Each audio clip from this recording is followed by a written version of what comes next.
Chapter 28. And then, Turtle never told. She went to the library every Saturday afternoon, she explained. Which was partly true. Make your own move, Turtle. You don't want to be late for the wedding. The ceremony was held in Shinhu's restaurant. Grace Wexler recovered from a world record hangover, draped a white cloth over the liquor bottles, and set a spray of roses on the bar. No drinks would be served today. Radiant in her wedding gown of white heirloom lace, the bride walked down the aisle past the tables of well-wishers on the arm of Jake Wexler.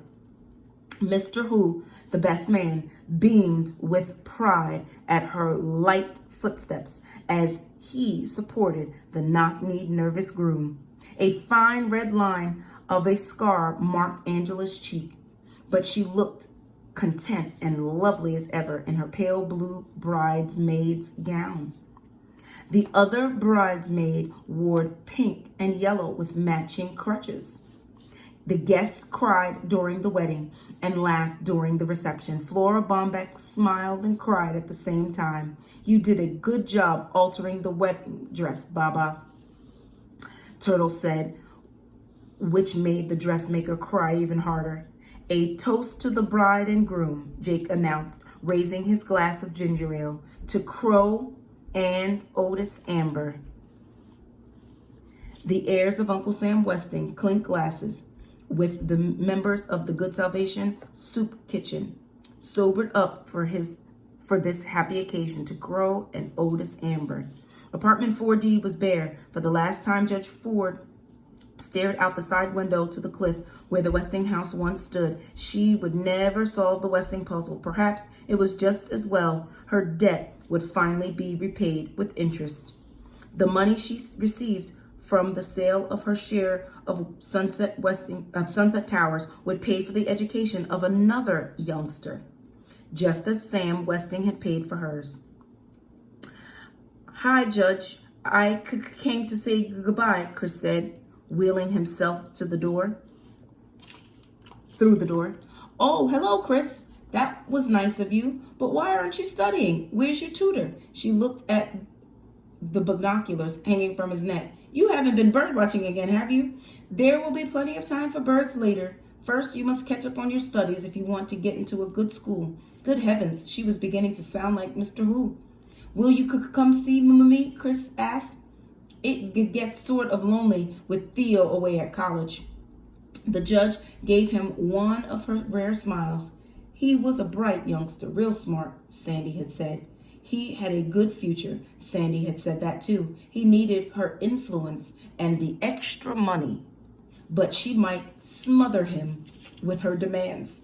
I'll see you when I can, and I'll write to you, Chris, I promise. Whose little foot ease patent pending was selling well in drugstores and shoe repair shops. Once we capture the Milwaukee market, I'll take you to China, James Hu promised his business partner.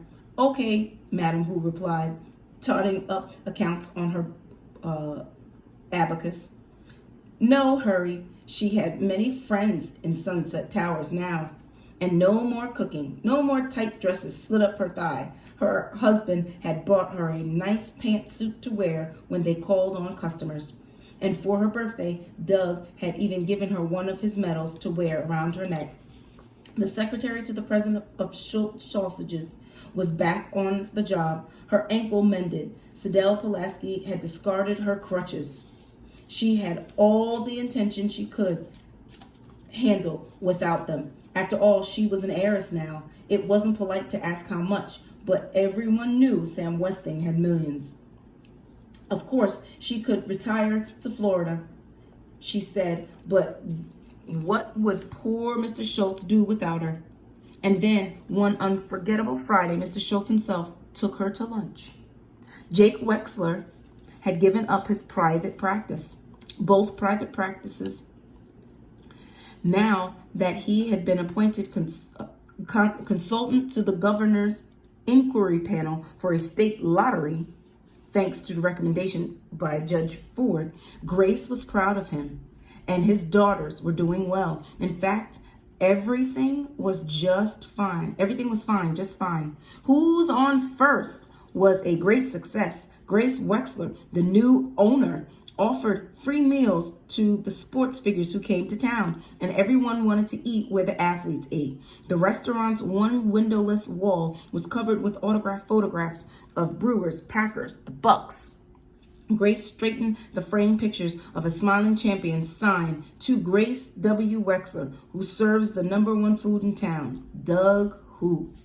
She certainly was a lucky woman, a respected restaurateur, wife of a state official, and mother of the cleverest kid who ever lived. Turtle was going to be somebody someday. A narrow scar remained and would always remain on Angela's cheek.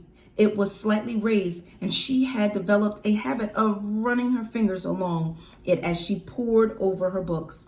Enrolled in college again, she lived at home to save money for the years of medical school ahead. She had returned to the engagement ring. She had returned the engagement ring to Denton Deer. She had not seen him since Crow's wedding.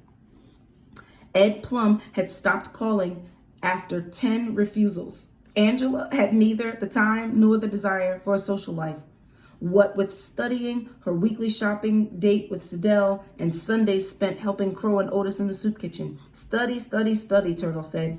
Angela saw little of her sister, who was either at school, in Flora Bomback's apartment, or the library. Hi, Turtle. How come you are so happy today? The stock market jumped 25 points.